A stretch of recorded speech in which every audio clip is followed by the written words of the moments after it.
Good morning. I'm Sydney Kennedy, certified independent consultant and independent trainer with Positive Approach to Care, which is the company owned by Teepa Snow. And she's probably the #1 guru in the world on dementia care. Notice that I didn't say dementia so much as dementia care. And that's what I care about, is consulting with families to help them in that area and help them understand the progress of the disease and how they need to adapt their caregiving strategies, and also training caregivers in communities, institutions, home care, hospice, etc., etc. But today I'm coming to you to talk about creating good experiences for the persons living with dementia. I'm assuming that you're a caregiver in one fashion or another, or you're a member of a team that has a vested interest in the quality of care of your client or your loved one. So first of all, I want to talk about the brain. And I'm sure you've heard of the limbic system before, but you may not know that it's up here and it's in the cranium and protected. And it's a very important part of the brain because it controls reactions, stimulation, emotions, movement. It controls so many areas. And it gets its information from the thalamus, which comes up the back of the head. And the information comes from what we see, what we hear, what we touch or feel, what we smell, and what we taste. So I want to touch on the part of the limbic system that's critical. It's called the amygdala. And the amygdala is responsible for feelings, which of course lead to behaviors. So the amygdala is the area of the brain that responds to, oh, I like that. I want more of that. And it's the other part of the response is when it's under stress, it goes, oh, no, I don't want that. I don't like that. So it's the first part of the brain that's formed in children when they have no awareness, but they know what they like and what they don't like.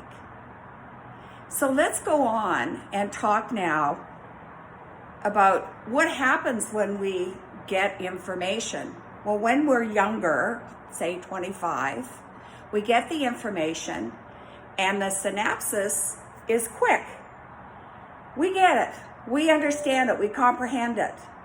It's in our brains. And most of the time, we remember it.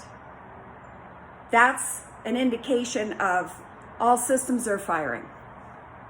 And we get older. As we get 70 and older, we're a little bit slower at taking in the information and getting everything fully integrated.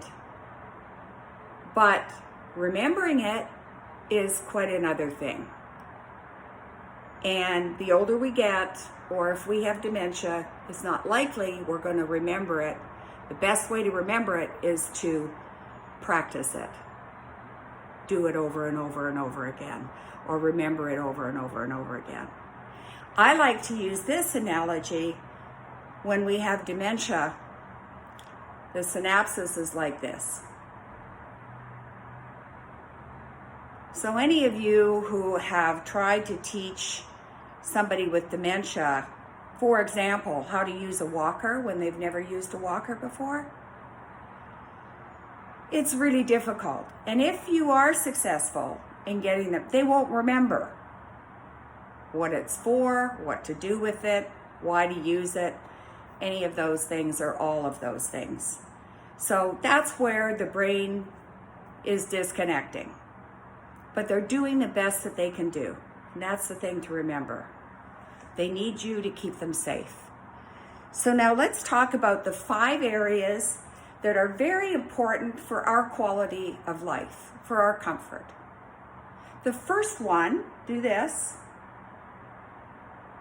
is food and liquids and air. And I'd say a roof over our heads. But getting those basic needs of nutrition, hydration, and oxygen to breathe are critical. They're the basic needs. They're the first needs that need to be satisfied. And we know that a lot of seniors have a problem with hydration. They lose their appetite because of medication, etc., etc. So it's critical that we as caregivers are on top of that. The second area is sleep, rest. So there's that circadian rhythm that we know. We all know how much rest we need. Some people only need 4 or 5 hours a day. Other people, like me, I need 8, maybe 9 hours a day. If I go sleep deprived for too long, I get cranky. I get more stupid. I get less motivated. And so the people that we're looking after may have problems sleeping. They may want to sleep during the day. That's not as good as sleeping 8 hours at night. So that's our big challenge, is to find out what's normal for them.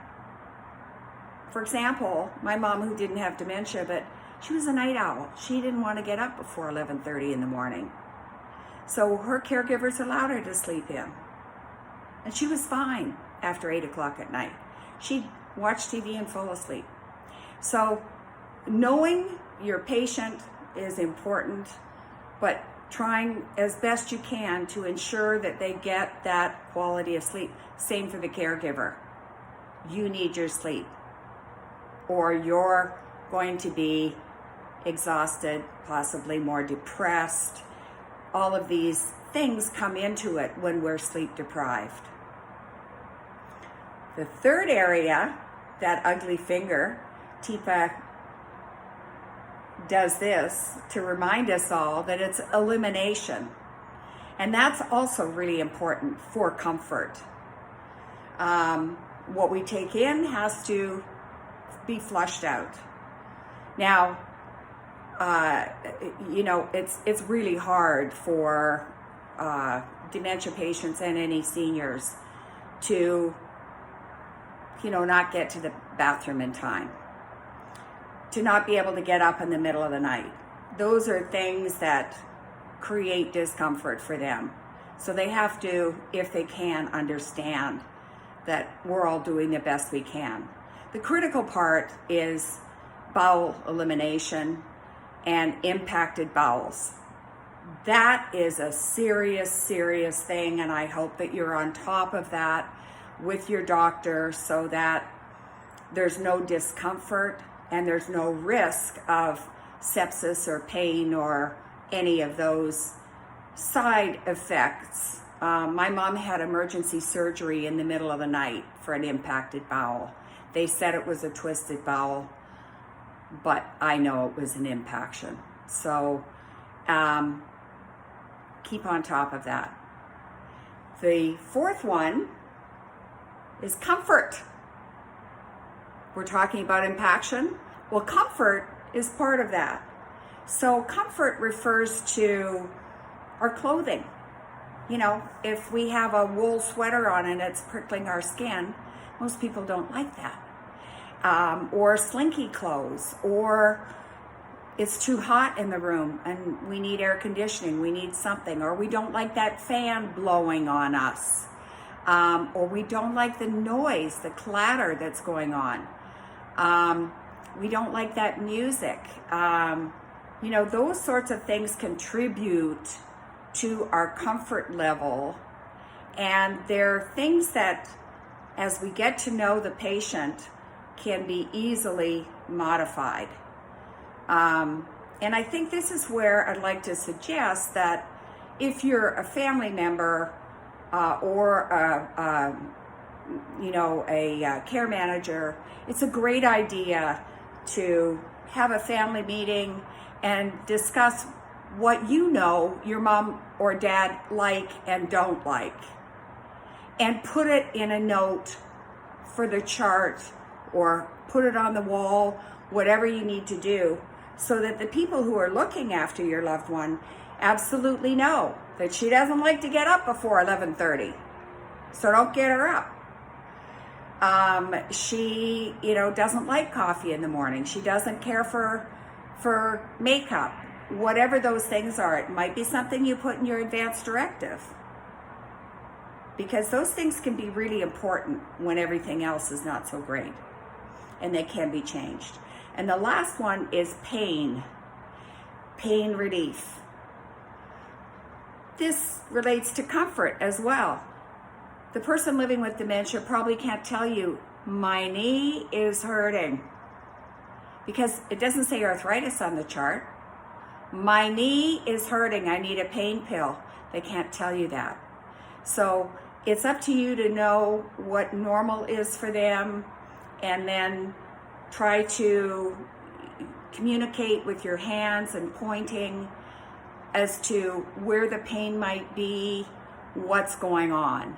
The more you know about the resident, the easier it will be to make them comfortable. So I hope that makes sense. I hope that you will consider those things when you're planning the care for the person that you're looking after. I want to get back to the amygdala. The amygdala is the critical part that if they're not happy, they're not comfortable, they get stressed. And when they're stressed, just as we do, their responses are 3: fight, flight, fright. So this is something I see often in nursing homes, mostly, sometimes in memory care, where a caregiver will approach the resident from the back. So the resident, you can put yourself in this position without cognitive impairment. A caregiver approaches from the back. The resident is just, enjoying their quiet time. And the caregiver slaps her hands on the shoulders and says, "Hey, Helen, it's time for your shower."